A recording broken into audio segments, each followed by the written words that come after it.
کسی حال میں بھی کسی حال میں تکلیف ہو رہی ہے، مستقل جو ہے وہ مصائب کا سامنا کرنا پڑ رہا ہے، آپ حضرت ابراہیم کو دیکھ لیں۔ اللہ اکبر، اللہ اکبر، کیسی کیسی آزمائشیں ہیں اور کیسا کہا جا رہا ہے کہ جاؤ نمرود کے دربار میں جا کے اس کی خدائی کا انکار کر کے میری خدائی کا اعلان کرو۔ واہ واہ، تو اب کیا حضرت ابراہیم کو نہیں پتا کہ وہ بادشاہ کیا اس کے نتائج آئیں صحیح گے؟ بات ہے، آگ میں ڈالے گا، آگ میں ڈالا کڑھائی جائے میں گا ڈال یا دے گا، سولی پہ چڑھایا صحیح جائے بات، گا، بالکل صحیح۔ لیکن وہ کیوں گئے؟ ان کے دلوں میں جو دین کی عظمت تھی کہ وہ دین کی عظمت کو اتنا بلند سمجھتے تھے کہ دین کے لیے خود کو قربان کر سکتے تھے، دین کے لیے خود کو استعمال کرتے تھے، دین کو استعمال نہیں کیا کرتے ان تھے کو اپنے پتا تھا فائدے کے لیے۔ ہم دین کے لیے ہی پیدا کیے گئے ہیں، واہ واہ، ان کو یہ اپنا ویژن پتا تھا، اپنا پرسپیکٹیو۔ اچھا ایک کالر ہے، انہیں شامل کر لوں۔ جی السلام علیکم۔ السلام علیکم۔ وعلیکم السلام۔ سلمان بھائی، دو سوال ہے میرے۔ پہلا سوال یہ ہے کہ نماز میں مرض کی شدت سے آ یا اف نکل جائے بے اختیار تو ایسی صورت میں کیا نماز فاسد ہوگی؟ اچھا، اور دوسرا سوال یہ ہے کہ کیا ہر آیت سجدہ کی علیحدہ علیحدہ نیت کرنی ہوگی یا ایک ساتھ کی جا سکتی ہے؟ اچھا، ہر آیت سجدہ کی نیت علیحدہ علیحدہ سجدے کے لیے کرنی ہوگی یا ایک ساتھ کی جا سکتی ہے؟ ٹھیک ہے میری بہن، بہت شکریہ، آپ نے ہمیں جوائن کیا۔ جی مفتی صاحب، ماشاءاللہ دین کی اہمیت سمجھتے تھے انبیاء کرام، اس کی امپورٹنس کو، اس کی عظمت کو سمجھتے تھے، تبھی خود کو اور اپنے سر کو، اپنی جان کو ہتھیلی پر رکھ کے چلتے تھے، مگر دین پہ آنچ نہیں آنے دیتے۔ نہیں آنے دیتے تھے، نہیں اللہ آنے دیتے تھے۔ اللہ اکبر۔ دین کی جو امپورٹنس ان کی زندگی میں تھی، اپنی پوری زندگی، اپنی جان اور اپنا آرام، ہر چیز قربان کی انہوں نے۔ حضرت شعیب علیہ السلام نے جب دعوت دی اپنی قوم کو تو وہ جانتے تھے کہ اس قوم کو جب میں جا کے کہوں گا نا کہ تم لوگ جو بےایمانی کرتے ہو کام میں، کاروبار میں، ناپ تول میں، تو میں جب ان سے جا کے کہوں گا تو یہ بھڑکیں گے، صحیح۔ وہ کہیں گے یہ ہمارے پیٹ پہ لات مار رہا ہے۔ اور وہ جس طریقے کی نافرمانیوں میں مبتلا تھے، جس طریقے کے شریر لوگ تھے، جب حضرت شعیب علیہ السلام کو حکم ہوا کہ ان کو جا کے منع کرو جو ناپ تول میں کمی کرتے ہیں، جو بےایمانی کرتے ہیں، حضرت شعیب نے جا کے فوراً جا کے کہہ دیا، تو کیا جواب دیا؟ شعیب تمہاری نماز تمہیں کیا یہ سکھاتی ہے کہ ہم اپنے آباء و اجداد کے دین پہ نہ چلیں اور اپنی مرضی سے اپنے مال میں تصرف نہ کریں؟ جی بتائیں کیسے کیسے، مطلب ان کو توقع ہی نہیں تھی کہ یہ مذہب ایسا جو ہے وہ ہمیں کاروبار اور روزگار کے حوالے سے بھی تاکید کرے گا، اس حوالے سے بھی ہمیں تمہید۔ تو جب حضرت شعیب کو حکم ہوا، انہوں نے جا کے کہہ دیا کہ یہ جو تمہارے طریقے حرام خوری ہے، اس کو درست کرو، اللہ اکبر۔ مزا کے اعلان کر دیا۔ پھر اس کے بعد انہوں نے جو تشدد کیا، جو سختیاں کی، اور حضرت شعیب علیہ السلام کو اپنی قوم سے نکالنے کی جو تیاریاں کی، تو حضرت شعیب علیہ السلام کو دیکھ لو، جس طرح سابقہ انبیاء نے بغیر کسی پرواہ کے نتائج کے بالکل صحیح، اپنے آپ کو پیش کیا دین کے لیے، اسی طریقے سے آپ کو وہ الفاظ یاد ہوں گے حضرت یوسف علیہ السلام کے۔ اللہ، میرے دل میں آیا حضرت یوسف کا اور آپ کی زبان پر آیا، اللہ اکبر، کیسی کیسی مجھے دنیاوی لذتیں۔ قرآن کے وہ لفظ یاد ہیں کہ جس میں اللہ تعالیٰ نے حضرت شعیب علیہ السلام کے وہ لفظ قرآن میں نازل کیے، رب السجن احب الی مما یدعوننی الی۔ اللہ اکبر۔ جب اس عورت نے برائی کی طرف دعوت دی تو کیا کہا؟ یا اللہ میں اس برائی کی دعوت کے مقابلے میں قید ہونا پسند کرتا ہوں، اللہ اکبر، لیکن تیری نافرمانی اور تیرے دین کی بغاوت کو پسند نہیں اللہ، کرتا۔ دنیا کی کسی لذت کو میں اس پر ترجیح نہیں دوں گا، ہر ترجیح میری جو پہلی ہے وہ دین ہے۔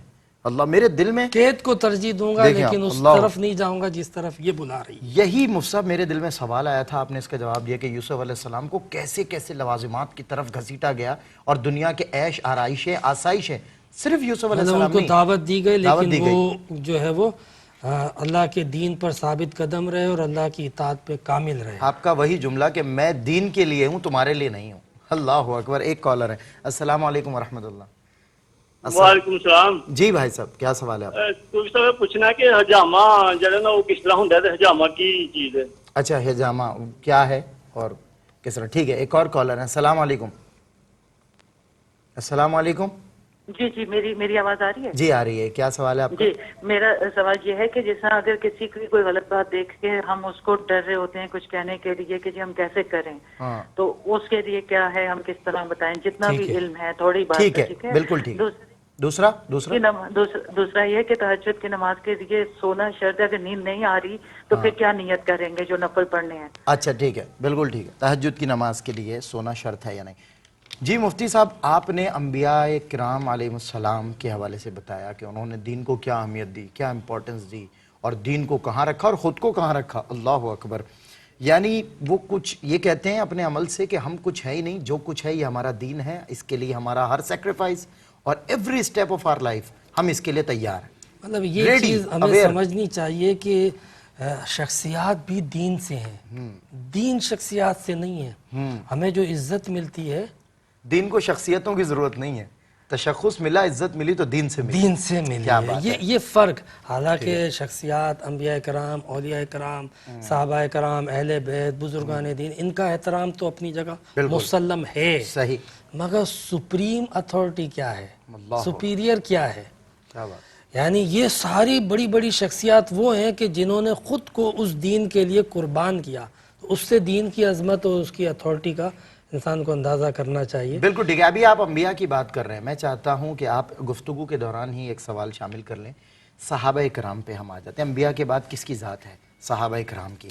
تو یہ صحابہ کرام، ان کی نگاہ میں، ان کی نظر میں دین کی قدر، اہمیت اور امپورٹنس کیا تھی؟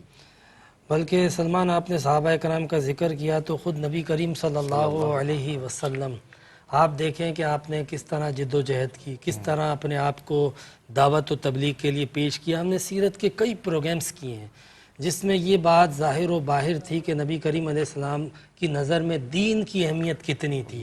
مطلب کوئی ایک دین کا تقاضا اور کوئی ایک دین کا حکم اور دین کی کوئی ایک بات فوت نہ ہونے دیتے تھے، چاہے اپنا آرام فوت ہو جائے، اپنی جو ہے وہ سکون تباہ ہو جائے، لیکن انہوں نے دین کو کہیں سے آنچ نہیں آنے دی. یہی بات ان لوگوں کے درمیان تھی، یعنی وہ ہستیاں جن کو ہم صحابہ کرام کہتے ہیں، انہوں نے چونکہ تربیت ہی مصطفیٰ سے لی تھی، اللہ. اس لیے وہ نبی پاک علیہ السلام کی سیرت کے مظہر تھے. یعنی ان کے اندر جو دین کا جذبہ تھا، دین کا وہ درد، وہ جذبہ، دین کا وہ کردار، اس کے بعد کسی اور میں اس سطح پہ نہیں نظر آ سکتا جو صحابہ کرام میں تھا. اللہ اکبر. یعنی اتنا انہوں نے دین کے لیے قربانیاں پیش کی. کال لے لیں آپ. جی صاحب، میں ایک کال لینا چاہوں گا. السلام علیکم. السلام علیکم. جی وعلیکم السلام. سلمان بھائی، میرا یہ سوال ہے کہ جیسے اگر بالکل آج ہی کی نماز قضا ہوئی ہے ٹھیک ہے. تو مغرب کی نماز جیسے قضا ہوئی ہے تو اس میں بھی صرف فرائض کی ادائیگی ہوگی یا سنت اور نوافل کی بھی ادائیگی کرنی اچھا ہوگی؟ چلیں ٹھیک ہے، انشاءاللہ آپ کے سوال کی سمجھ آ گئی. ایک وقفہ، اور وقفے کے بعد انشاءاللہ تفہیم المسائل میں مزید کچھ سنیں گے. ایک سوال اور کرنا چاہتا ہوں، صحابہ کرام سے ریلیٹڈ بھی ہم کچھ گفتگو سماعت کریں گے اور پھر دیں گے آپ کے سوالات کے جوابات. آپ ہمیں لائیو کال کر کے کوئی بھی سوال پوچھ سکتے ہیں. شریعت مطہرہ کی شفاف روشنی میں مفتی محمد عامر صاحب دیں گے آپ کے سوالات کے جوابات. خوش آمدید ناظرین، آپ کا خیر مقدم ہے. پروگرام تفہیم المسائل میں آپ پوچھ رہے ہیں سوالات اور مفتی محمد عامر صاحب دیں گے آپ کے سوالات کے جوابات. اس کے علاوہ دین کی اہمیت اور عظمت آج ہمارا موضوع سخن ہے. مفتی صاحب اس پہ بہت خوبصورت کلام کر رہے ہیں. انبیاء کرام کی قربانیاں، ان کا دین کو اہمیت دینا، اس پہ بڑی خوبصورت گفتگو ہوئی. پھر میں نے صحابہ کرام کے حوالے سے بات کی تھی، مفتی صاحب اس پر کلام کر رہے ہیں. جی مفتی صاحب. صحابہ کرام نے چونکہ تربیت ہی نبی پاک صلی اللہ علیہ وسلم سے لی تھی تو یقیناً ان کی تربیت کامل تربیت ہوئی تھی. بے شک. اس لیے انہوں نے، ان کے دلوں میں جو دین کے لیے جذبہ تھا، محبت تھی، جذبہ دینی، حمیت دینی ان کے اندر جو نظر آتی ہے وہ ہمیں اور کہیں نظر نہیں آتی. مجھے حضرت عمر فاروق کے وہ الفاظ یاد آتے ہیں کہ حضرت عمر فاروق نے جب فلسطین بیت المقدس کی فتح ہوئی تھی تو بیت المقدس کی فتح کے موقع پر وہاں کے بڑے بڑے عیسائی پادریوں نے اور وہاں کے بڑے بڑے افواج کے جرنیلوں نے کہا کہ ہم آپ کے سربراہ کے حوالے یہ اس کی بیت المقدس کی چابیاں حوالے کرنا چاہتے ہیں. تو عبیدہ بن جراح جو ہے وہ اس وقت وہاں پر سپہ سالار تھے. انہوں نے فوراً امیر المومنین کو خط بھیجا اور امیر المومنین وہاں پر آئے، تشریف لائے. تو جب حضرت عمر فاروق کو آتے ہوئے حضرت عبیدہ بن جراح نے دیکھا نا تو دیکھا کہ یہ وہی عرب کے سادہ لباس میں موجود ہیں اور پھر سفر کی وجہ سے دھول اور پیوند بھی لگے ہوئے ہیں. اللہ اکبر. تو عبیدہ بن جراح جلدی سے آگے گئے اور جا کے عرض کی کہ امیر المومنین، بڑے بڑے جرنیل، پادری اور دنیا کے بڑے بڑے طاقتور لوگ آپ کے استقبال کے لیے کھڑے ہیں. آپ تھوڑا سا اپنا لباس تبدیل کر لیں، میں آپ کے لیے ایک شاندار لباس پیش کرتا ہوں. حضرت عمر فاروق مسکرائے, عبیدہ بن جراح کے یہاں سینے پہ ہاتھ لگایا اللہ اور فرمایا کہ عبیدہ ہمیں جو یہ عزت ملتی ہے نا, یہ ہمارے لباس سے نہیں, ہمارے دین سے ملتی ہے, ہمارے دین سے ملتی ہے, کردار سے ملتی ہے. کردار سے ملتی ہے. واہ مصعب, بہت خوب. اور پھر اسی لباس میں آپ جو ہے وہ وہاں پر پروٹوکول کو ڈینائی کیا آپ نے وہیں پر اسی وقت. اللہ اکبر. پھر آپ دیکھیں کہ اگر کالر نہ ہو تو میں عرض کروں. جی ایک کالر کو میں شامل کر لوں. السلام علیکم. وعلیکم السلام. جی کیا سوال ہے آپ کا؟ جی میں مسز عبدالرحیم شاہ بات کر رہی ہوں نوشہرہ سے. جی سوال آپ کا. میرا سوال یہ ہے کہ جب تلاوت کی جاتی ہے نا فرض کے دوران, یعنی سورۃ اخلاص ہم نے پڑھی اور اس کے بعد ہم سورۃ فیل نہیں پڑھ سکتے نا ترتیب کے ساتھ, صحیح. یہ بتائیں. مطلب سورہ اخلاص آپ نے پڑھی تو اس کے بعد, اچھا ٹھیک ہے, اگلی سورت. ٹھیک ہے, ٹھیک ہے, بالکل ٹھیک ہے, انشاءاللہ شامل کریں گے. جی مفتی صاحب, یہ تو اللہ اکبر کردار صحابہ کرام تھا. سلمان جنگ موتا کے موقع پہ 3000 صحابہ کرام گئے تھے. مقابلے میں روم کے بارڈر پر جو تبوک سے پہلے ہوئی تھی 2 لاکھ افواج تھی اللہ اکبر. رومیوں کی. کتنی؟ 2 لاکھ. تو اس میں بڑے بڑے نام موجود تھے. حضرت خالد بن ولید بھی تھے جنہوں نے مسلمانوں کو بچا کے نکالا. جی. تو صحابہ کرام میں مشورہ ہوا کہ ہمارے ایک ایلچی کو, ایک میسنجر کو قتل کر دیا گیا تھا, ہم اس کے لیے آئے تھے لیکن مقابلے میں 2 لاکھ کی فوج ہے, صحیح. تو ہم کیوں نہ واپس چلے جائیں, ان سے کہاں ٹکرائیں گے. صحیح. تو ایک صحابی رسول نے کہا کہ دیکھو بے شک مقابلے میں 2 لاکھ ہیں, ہم 3000 ہیں, لیکن ہماری جو کامیابیاں اور فتوحات ہیں وہ افراد سے نہیں ہے, اس دین سے ہیں. واہ سبحان. جس جذبے سے ہم آتے ہیں اس جذبے سے ہے, اور جس خلوص سے ہم آتے ہیں اس خلوص کی وجہ سے اللہ تعالی ہمیں کامیابیاں عطا کرتا ہے. لہٰذا انہوں نے اس دین کی عظمت کو سامنے رکھتے ہوئے کبھی ان چیزوں کی بھی پرواہ نہ کی کہ ہم قربان ہو جائیں یا ہماری جو ہے وہ جانیں سلب ہو جائیں. انہوں نے دین کے لیے اپنے آپ کو 3000 کے لشکر نے 2 لاکھ کے سامنے پیش کیا. اللہ, ہم بچیں نہ بچیں, دین بچنا چاہیے. اور بہرحال انہوں نے دین کی عزت کو قائم و دائم رکھ کے ایک بہت بڑا جنگ موتا کے اندر 3000 افراد نے 2 لاکھ رومیوں کو پیچھے دھکیلا. کیا بات ہے, وہ جرت کا مظاہرہ کیا. واہ. تو یہ چیزیں ہمیں دیکھنی چاہیے کہ صحابہ کرام کے اندر جو دین کی اہمیت تھی, وہ اس دین کی عظمت کو جس طرح جانتے تھے. آپ کو پتہ ہی ہے کہ ابتدا اسلام میں جو قربانیاں دی کسی سے ٹھکی چھپی نہیں ہے. مطلب سڑکوں پہ گھسیٹا جاتا تھا تپتی ریت کے اوپر اور چمکتے سورج کے نیچے عرب کے صحرا میں, اور ان کے سروں پہ لوہے گرم کر کے داغے جاتے تھے, ان کے اوپر پتھر رکھے جاتے تھے. لیکن وہی احد کے نعرے تھے. مطلب چاہے جو قربان ہو جائے. اصحاب صفا کون تھے؟ اصحاب صفا وہ لوگ تھے کہ جنہوں نے دین کے لیے سب کچھ چھوڑ کے دہلیز مصطفیٰ کو ہمیشہ کے لیے اپنا لیا تھا کہ جب ہم اس دین کو اپنائیں تو سب کو ٹھکرا دیں. تو وہ دہلیز مصطفیٰ پہ جمع ہو گئے تھے. آپ دیکھیں کہ ایک صحابی رسول, ان کی والدہ ماجدہ, انہوں نے وہ اسلام قبول کرنے پہ احتجاج کیا. انہوں نے کہا کہ بیٹا تم اپنے باپ دادا کے دین کو اختیار کرو ورنہ میں کھانا چھوڑ دوں گی. وہ صحابی رسول عرض کرتے ہیں کہ مجھے اپنی والدہ سے بڑا پیار تھا, بڑی محبت تھی, لیکن میں نے پھر بھی میری والدہ سے کہا کہ اماں جان آپ کھانا کھا لیں لیکن مجھے دین کو چھوڑنے کی آپ بالکل جو ہے وہ ضد نہ کریں. والدہ نے ایک دن نہیں کھایا اور بہت کمزور ہو گئی.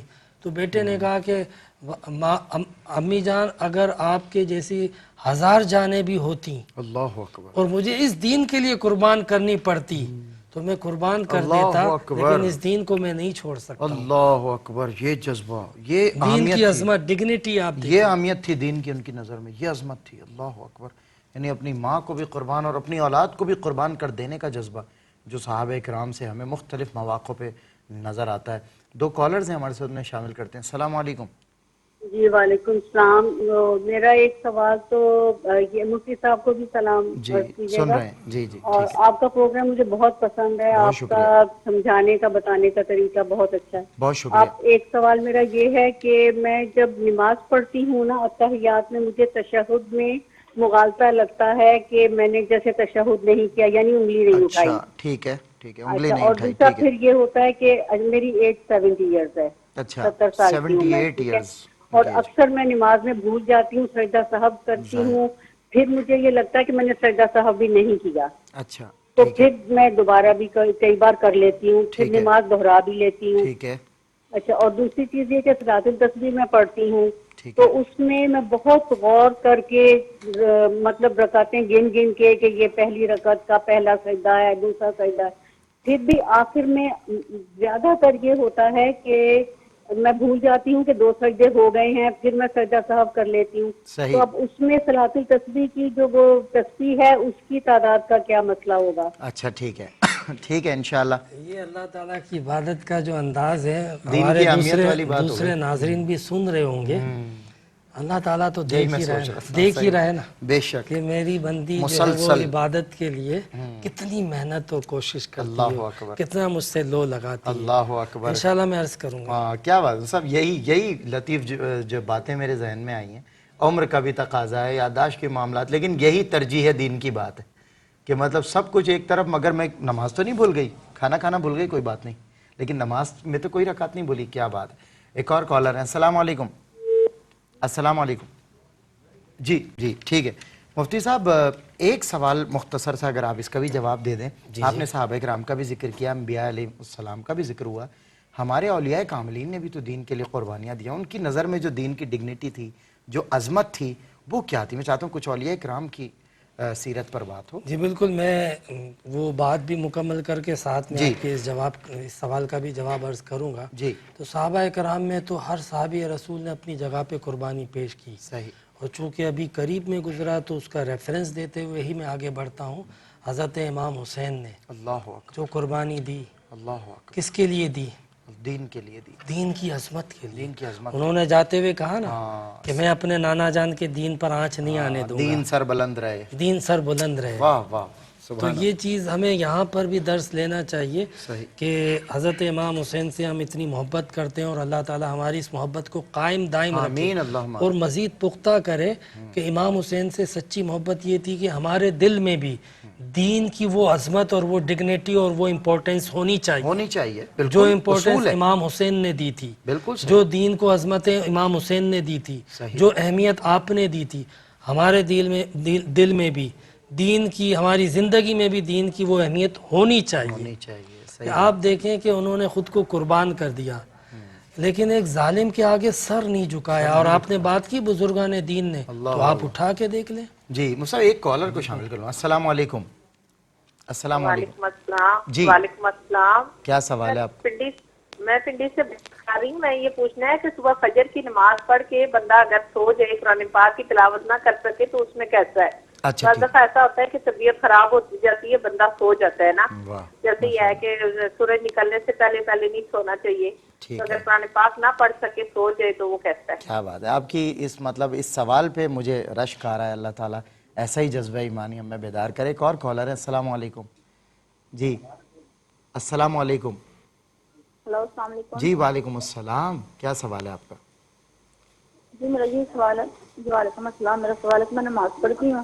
جی ہاں جی میں نماز پڑھتی ہوں. نماز میں مجھے وسوسے آتے ہیں. وسوسے. ٹھیک ہے بالکل ٹھیک ہے. اس کا بھی انشاءاللہ جواب دیں گے. کیا بات ہے، مجھے بہت اچھا لگا. وہ سب ایسے اچھے سوالات آتے ہیں نا کہ لوگوں نے اپنے اوپر ان اعمال کو لازم کیا ہوا ہے، یعنی قرآن کو لازم کیا ہوا ہے، نماز کو لازم کیا. میں تو ان کے سوالات سن کے بھی ایک اپنے اندر دین کا جذبہ اور محبت بیدار کرتا ہوں. بیٹھنا وصول ہو جاتا ہے آپ کا. سن کے ایک مطلب ایک جذبہ اور بیدار ہوتا ہے کہ اتنا شوق اللہ تعالیٰ کی عبادت کا اور اتنا اس کے اوپر توجہ. سبحان اللہ سبحان اللہ. تو میں عرض کر رہا تھا اولیاء کرام کا کہ جس طرح حضرت امام حسین نے ان کے اندر جو دین کی اہمیت تھی اور انہوں نے جس طریقے سے اپنے آپ کو قربان کر دیا مگر دین کو نہ جھکایا، یہی اسوہ حسینی آپ کو بزرگان دین میں نظر آئے گا. اللہ اکبر. آپ اولیاء کرام کی زندگی کو اگر آپ دیکھو گے تو آپ کو یہ بات واضح نظر آئے گی، کہیں پر بھی انہوں نے خود کو، علم کو، دین کو نہیں جھکایا. بڑے بڑے بادشاہ آئے، شاہان وقت آئے، انہوں نے کوشش کی ان بزرگوں سے، ان اولیاء سے، ان ائمہ سے مراسم بڑھا کے اپنے ظالمانہ امور پہ مہر ثبت جو ہے وہ ضبط کی جائے، لیکن انہوں نے کبھی ایسا نہیں ہونے دیا. آپ دیکھ لیں امام اعظم ابو حنیفہ کو، آپ دیکھ لیں حضرت حسن بصری کو. مطلب حجاج بن یوسف کتنا ظالم تھا، اس کے ایک معمولی سے انکار پہ کتنے علماء کی گردنیں کٹی. لیکن آپ ادھر دیکھ لیں اسی موقع پر حجاج بن یوسف کے موقع پہ حضرت حسن بصری کو اللہ اکبر، جب حجاج بن یوسف ان کے پاس آیا اور یہ واز کر رہے تھے تو پوری مجلس کو اس نے گھیر لیا. صوفیہ کرام جو اس وقت موجود تھے کہنے لگے آج حسن بصری کا امتحان ہے. لیکن جب حجاج آیا تو آپ نے اس کو خیر مقدم کیا، نہ استقبال کیا، نہ اس کے لیے آپ رکے، آپ نے اپنا درس جاری رکھا. اللہ اکبر. وہ پورے اطراف کو اپنے سپاہیوں سے گھوڑے میں گھیرے ہوئے تھا اور کوشش کر رہا تھا کہ میں بادشاہ ہوں. آپ جانتے ہیں کہ بادشاہوں کو کیا پروٹوکول، کیا رسپیکٹ دی جاتی اور ہے. ذرا سی کمی ہو جائے تو بادشاہ کا کیا رویہ. وہ جو بات کر رہے تھے اللہ کے دین کی کرتے رہے. حجاج نے جب یہ بات سنی جو علماء کی گردنیں اڑا دینے والا تھا، وہ یہ حضرت حسن بصری کی استقامت کو، ہمت کو دے کے کہنے لگا یہ آدمی جو کہتا ہے سچ کہتا ہے. کیا کہنے ہیں صاحب، یہ جرت دیکھ کر اور یہ استقامت، بہت خوبصورت بات. یعنی کہ گویا حسن بصری رحمۃ اللہ تعالیٰ علیہ کہہ رہے تھے میں دین کے لیے ہوں، تیرے لیے نہیں ہوں. اللہ اکبر، اللہ اکبر. یہ استقامت دین کے دائیوں کی، اور اس کی جو عظمت کو سمجھتے ہیں پھر تو صاحب اس کی رگ و پے میں دین دوڑ رہا ہوتا ہے اور پھر وہ کسی باطل کے آگے جھکتے نہیں، ڈٹے رہتے ہیں. ایک کالر کو شامل کرتے ہیں پھر بریک لوں گا. السلام علیکم. وعلیکم السلام. جی کیا سوال؟ جی سوال یہ ہے میرا سوال یہ ہے کہ مفتی صاحب سن رہے ہیں یہ مسئلہ؟ ہم سن رہے ہیں، آپ نہ سنیں، آپ سوال پوچھیں پلیز. وہ ٹی وی کھلا ہوا ہے آپ کا. جی تو میں نے کہا نماز میں اتحیات کے بعد جب بندہ درود شریف پڑھتا ہے تو اس میں غلط ہو جاتا ہے، پھر اس کے بعد کیا کرنا چاہیے؟ اچھا ٹھیک ہے. بریک لیتا ہوں. بریک کے بعد انشاءاللہ آپ کے سوالات کے جوابات دیں گے. موضوع پر انشاءاللہ مختصر سی کوئی بات صاحب کریں تو کریں، ورنہ آپ کے سوالات اور ان کے جوابات اس بریک کے بعد. ویلکم بیک ناظرین، آپ کا خیر مقدم ہے ایک بار پھر تفہیم المسائل میں. مفتی محمد عامر صاحب ہمارے ساتھ ہیں. دین کی عظمت اور اہمیت آج میں نے اس موضوع پر بات کرنا چاہیے. خوب سیر حاصل کلام ہوا ماشاءاللہ، کیا خوبصورت گفتگو چل رہی تھی بریک سے پہلے. کچھ آپ کے سوالات بھی ہیں، ان کے جوابات بھی دیں گے. ایک آدھ دو کالرز کو اور بھی انشاءاللہ شامل کر لیں گے آخری سیگمنٹ میں. مفتی صاحب آپ جو ارشاد فرما رہے تھے آج دین کی عظمت اور اہمیت پہ، آج کل ماشاءاللہ اتنا خوبصورت آپ نے اسلاف اور اکابرین کا ایک نمونہ اسوہ کا ہمارے سامنے پیش کیا. تو اب کس بات کو، یہ سمجھا تو آپ نے دیا ہے، لیکن پھر بھی کوئی اگر پیغام ہو آج کے لوگوں کے لیے کہ کس امر کو سمجھنے کی ضرورت ہے جو ہماری زندگی میں انقلاب لائے گی اور دین کو اوپر کر دے گی اور ہم دین کے پرتو نظر آئیں گے، پرتوے مزاج. اصل یہی چیز ہے کہ ہم اپنے آپ کو دیکھیں کہ اللہ تعالیٰ دنیا کی سب سے بڑی طاقت ہے. بے شک. ہماری پہچان اسلام سے ہے. صحیح. اگر ہم نے اپنے دین کو عزت دی، دین کو اہمیت دی، ہم نے بہت ساری چیزیں ایسی ہیں جن کو آج دنیا میں ترجیح دی ہوئی ہے. صحیح بات ہے. مطلب ترجیح بنیادوں پر ان کو ہم رسپیکٹ بھی دیتے ہیں، ان کو ایکسیپٹ بھی کرتے ہیں. لیکن جب اللہ کے دین کی بات آتی ہے تو ہمارے لیے ایک عام سی بات ہوتی ہے یا شاید حقیر بات ہوتی ہے. یہ پریکٹیکلی ہم نے اپنی سوسائٹی میں دیکھے ہیں کہ آج ہم نے دین کو عزت دینا چھوڑ دی. مطلب قرآن ہے، شعار دین ہے، نمازیں ہیں، اللہ کا حکم ہے، اللہ کے فیصلے ہیں، ہمیں ان کو عزت دینی پڑے گی. صحیح بات. اگر آپ ان کو عزت دو گے تو آپ کو پھر پتہ چلے گا مسلمان کیا ہے اور مسلمان کے ساتھ اللہ کی طاقت کیسے شامل حال ہوتی ہے. آج کیوں آپ ذلیل و خوار ہیں؟ اس وجہ سے ہیں. اور کل کیوں وہ لوگ عزت اور شان و شوکت سے تھے؟ اس لیے کہ ان کے لیے سب سے بڑی چیز جو تھی اللہ اور اس کا دین تھا. اللہ اور اس کا دین تھا. تو ہمیں اپنی زندگی میں یہ غور کرنا چاہیے اور دین کو جو حیثیت دینی چاہیے، دین کا جو مقام ہے، دین کا جو مرتبہ ہے، اس مرتبے پہ ہمیں کنسیڈر کرنا چاہیے. بالکل صحیح. اچھا ایک کالر ہے صاحب. السلام علیکم ورحمۃ اللہ. وعلیکم السلام. جی کیا سوال ہے؟ ایک سوال مجھے یہ پوچھنا کہ اللہ کے خاص کرم سے میں حج کر چکی ہوئی ہوں. ماشاءاللہ. 7-8 سال ہو گئے ہیں. اللہ پھر کروائے آپ کو. پوچھنا میں نے یہ بس اللہ پاک دوبارہ بھی توفیق عطا فرمائے. پوچھنا مجھے یہ ہے بیٹا کہ جو حج سے پہلے کی میری قضا نمازیں ہیں جی ان کے متعلق کیا حکم ہوگا؟ بالکل ٹھیک ہے، اس کو انشاءاللہ شامل کریں گے.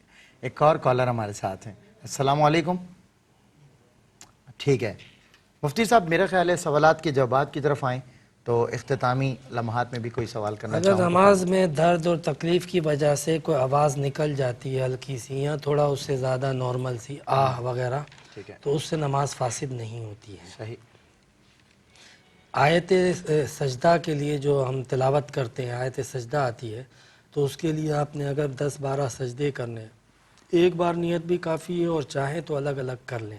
بالکل صحیح. یہ سوال پوچھا ہے کہ حجامہ کیا ہے. حجامہ جو ہے نا یہ اصل میں فاسد خون نکالا جاتا ہے. ٹھیک ہے. فاسد خون جو جسم میں ہوتا ہے نا، کچھ عرصے میں میڈیکل سائنس بھی اس بات کو ایکسیپٹ کرتی ہے، لیکن اس چیز کا جو اصل میں ذکر ہے وہ حدیث میں ہے اور نبی کریم علیہ السلام کی سنت بھی ہے کہ نبی کریم علیہ السلام اس وقت جس طریقے سے حجامہ تھیراپی ہوتی تھی تو اس طریقہ کے مطابق آپ جو ہے وہ فاسد خون نکلواتے تھے. حدیث میں اس کا ذکر، اس کی فضیلت ہے. آج جدید طرز میں یہ تھیراپی کرواتے ہیں جس سے بہت سارے علاج میں معاونت بھی ہوتی ہے، شفا بھی ملتی ہے، اور ویسے بھی فاسد خون کا جسم سے نکلنا ضروری ہوتا ہے. تو پھر خون کے اندر دوبارہ سے تازگی اور گردش جو ہے وہ اس کے اندر روانگی پیدا ہو جاتی ہے، امراض جراثیم سب دور ہو جاتے ہیں. تو یہ ایک اچھی چیز ہے، سنت ہے، ایک علاج ہے، ایک علاج ہے. بالکل ٹھیک. ایک کال مصعب میں اور لے لوں آپ کی اجازت سے. السلام علیکم. وعلیکم السلام. جی کیا سوال ہے؟ سر یہ سوال ہے کہ جیسے ہم کوئی بھی نماز میں فرض سنت جو ہوتی ہے پہلی رکعت میں 4 سے 5 پڑھ سکتے ہیں، 4 سے 5 سورتیں پہلی رکعت میں پڑھ سکتے ہیں. اچھا ٹھیک ہے، بالکل ٹھیک، انشاءاللہ بتائیں گے آپ کے سوال کا جواب. جی مفتی صاحب نیکسٹ کویسچن. جی یہ سوال تھا کہ غلط بات دیکھ کر اگر ہمیں اصلاح کرتے ہوئے ڈر لگے تو ہمیں کیا کرنا چاہیے. سب سے پہلی بات تو یہ ذہن میں رکھیں کہ اگر کسی کی غلطی دیکھیں تو بہن نے جو ورڈ استعمال کیا اصلاح کا، یہ ضرور غور کر لیں.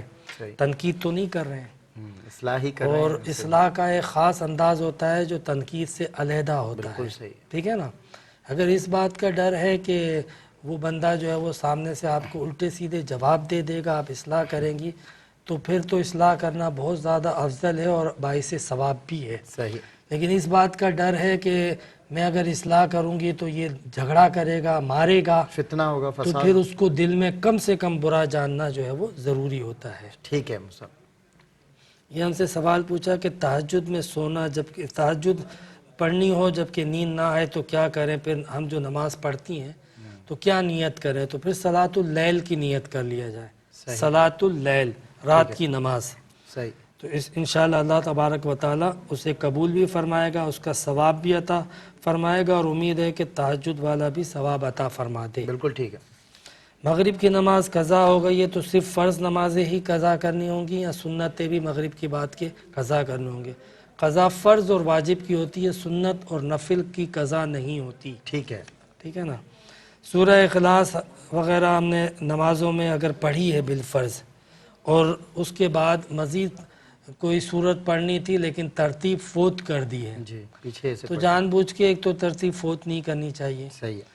اور اگر بالفرض سورہ اخلاص کے بعد والی صورت سورہ فلق یاد نہیں تھی یا اچانک سورہ ناس زبان پر آ گئی تو بھی کوئی حرج نہیں ہے، واجب نہیں تھا. صحیح ہے. لیکن مستحب یہی تھا کہ سورہ اخلاص کے بعد فلق پڑھتے، بالکل ٹھیک ہے، اور سورہ فلق کے بعد سورہ ناس پڑھتے ترتیب سے. بالکل ٹھیک ہے. جان بوجھ کے ایسا کرنا حرام ہے کہ پہلے سورہ اخلاص پڑھیں اور اس کے بعد ہم اس سے پہلے والی سورہ کافرون پڑھیں، یعنی بالکل الٹ کر دینا، وہ بھی جان بوجھ کے کر دینا، یہ منع ہوتا ہے. ٹھیک ہے. اچھا مصعب اسی میں ایک چھوٹا سا سوال اپنی جانب سے کرنا چاہتا ہوں کہ قرات تو آپ نے فرمایا تھا ایک موقع پہ فرض ہے نماز میں، تو قرات میں سورہ فاتحہ تو قرات فرض پورا ہو جاتا ہے، اس کے بعد یہ جو صورت ہے ملانا اس کی کیا اہمیت ہے؟ واجب ہے، فرض ہے یا سنت؟ جی واجب ہوتی ہے. اچھا ٹھیک ہے. کوئی بھی ایک آیت نماز کے اندر قرآن کی کہیں سے بھی پڑھنا فرض ہوتا ہے. ٹھیک ہے. ایک آیت پڑھی فرض ادا ہو گیا. ٹھیک ہے. لیکن سورہ فاتحہ بھی پڑھنا واجب ہے، اور سورہ فاتحہ کے بعد سورت ملانا 3 آیتیں کم سے کم یا چھوٹی صورت ملانا واجب ہے. ٹھیک ہے مصعب. اچھا آگے مصعب اگلا سوال. ایک سوال ہم سے یہ پوچھا بہن نے کہ عمر کی زیادتی کے باعث تشہد میں کبھی انگلی اٹھانا بھول جاتی ہوں، اور کبھی کبھی نماز میں جو ہے باقی ارکان میں بھی اندیشہ ہوتا ہے کہ میں بھول جاتی ہوں، تو میرے لیے کیا حکم ہے؟ لیکن تشہد میں انگلی اٹھانے کا تو یہ تھا کہ یہ بعض لوگوں نے مستحب اور سنت بعض لوگوں نے قرار دیا ہے. صحیح. تو لہٰذا اگر تشہد میں انگلی نہ بھی اٹھائی تو نماز تو ہو جائے گی، نہ فرض ساقط ہوگا، نہ فرض جو ہے وہ ترک ہوگا، اور نہ ہی جو ہے وہ واجب ترک ہوگا، نماز ہو جائے گی. ٹھیک ہے. کسی سجدہ سہو کی بھی ضرورت نہیں ہے. بالکل ٹھیک ہے. اس کے علاوہ اگر رکعتوں میں تشہد میں بھول چوک کا اندیشہ ہوتا ہے تو عمر کی زیادتی کی وجہ سے اگر بالفرض یہ اندیشہ ہوتا ہے صحیح. اور بہن نے کہا کہ پھر میں سجدہ سہو کر لیتی ہوں, ماشاءاللہ امید ہے دہراتی بھی انشاءاللہ اللہ تعالیٰ قبول فرمائے گا. جذبہ. پھر یہ فرماتی ہیں کہ بعض اوقات سجدہ سہو بھی کر کے میں بھول جاتی ہوں کہ میں نے سجدہ سہو کیا کہ نہیں. ایسا بھولنا کبھی کبھی ہو تو دوبارہ سے سجدہ سہو کر لیں. اب اگر آپ نے سجدہ سہو کیا تھا اور ایک اور کر لیا تو بھی کوئی فرق نہیں پڑتا, نماز ہو جائے گی. بالکل احتیاطاً آپ نے ایک سجدہ سہو دوبارہ کر دیا, نماز ہو جائے گی. لیکن آپ سے کبھی کبھار نہیں بلکہ عادتاً یہ وسوسہ آتا ہے, تو وسوسے کی طرف توجہ نہیں دینی چاہیے. اس میں غالب گمان کو ہمیشہ جو ہے وہ توجہ دینی چاہیے. خیال آیا کہ میں نے نہیں کیا, لیکن بہرحال آپ اپنی نماز طریقے سے پڑھ رہی تھی اور جو ارکان تھے ادا کر رہی تھی, اور غالب گمان یہ تھا کہ کر لیا ہے, تو پھر غالب گمان کو ہمیشہ ترجیح دی جائے گی. ایسا ہی سوال ہماری بہن نے وسوسے سے متعلق جو کیا تھا نا, میری بہن کا سوال کا جواب بھی جو آگے ایک اور آیا تھا اس کے اندر شامل ہے کہ وسوسے کے اوپر جو ہے وہ چونکہ وہ خیال ہوتا ہے توجہ نہیں دینی چاہیے, اور نماز میں خیال آ جائے تو توجہ ہٹا کے دوبارہ سے اللہ تبارک و تعالیٰ کی بارگاہ میں حاضری کا تصور کرنا چاہیے. نماز میں بھولنے کا وسوسہ آ جائے تو غالب گمان کی طرف توجہ دینی چاہیے. یہ ہم سے سوال پوچھا ہے کہ فجر کے بعد سو جاتی ہوں, تلاوت نہیں کرتی ہوں. تو بہرحال یہ آپ اگر تلاوت کرتی ہیں تو بہت اچھا عمل ہے, اور ہمیں بھی دعا میں یاد رکھیں.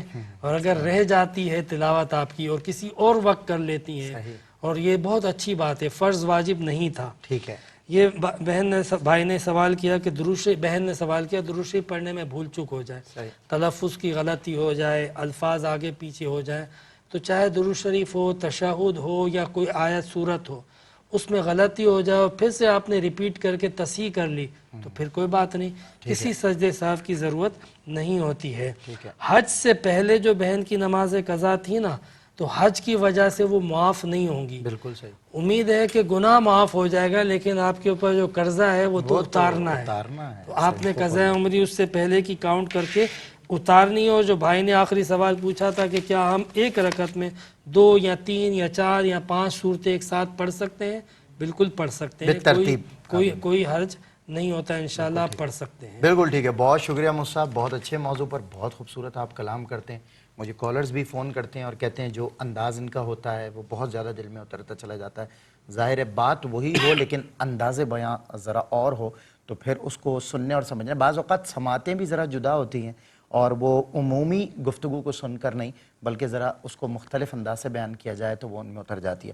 ناظرین کرام, آج میں نے مفتی محمد عامر صاحب سے دین کی عظمت اور ڈگنیٹی سے متعلق جو گفتگو جانی سمجھی تو میری سمجھ میں بات آئی کہ اس وقت وہ دور انبیاء تو نہیں ہے کہ آپ کو اپنی قربانیاں اور اپنے سر پیش کرنے دین کے لیے. ایسی بھی کوئی فضا نہیں ہے کہ آپ کو دین اسلام کے لیے اپنے بچوں کو قربان کرنا پڑے, اپنے ماں باپ کو قربان کرنا پڑے, جو کہ ہم نے سنا کہ ہمارے اکابرین نے پیش کیا. تو وہ جذبہ, اللہ اکبر, وہ تو کیا جذبہ تھا. لیکن آج ابھی جو کچھ کالرز کے سوالات آئے کہ صبح تلاوت کلام مجید, رات کی تہجد, نماز, میری 78 برس عمر ہے, میں نماز کے لیے بہت زیادہ پریشان رہتی ہوں کہ کوئی میری رکعت نہ نکل جائے. تو دراصل یہ بھی جذبہ دینی ہے. آج کل کے دور میں اگر ہم اپنے معمولات, ہمارا لین دین, ہمارا کاروبار, ہمارا معاش, ہماری تجارت, ہمارے اہل و عیال اگر دین کے تابع نظر آئیں, یعنی ہم دین کے لیے استعمال ہوتے ہوئے نظر آئیں, تو بخدا یہی دین کی ڈگنیٹی ہے جسے اس دور میں کم از کم اپنی ترجیحات میں تو سمجھ لینا چاہیے کہ ہماری ترجیح اول دین ہے, اللہ ہے, اس کا دین ہے.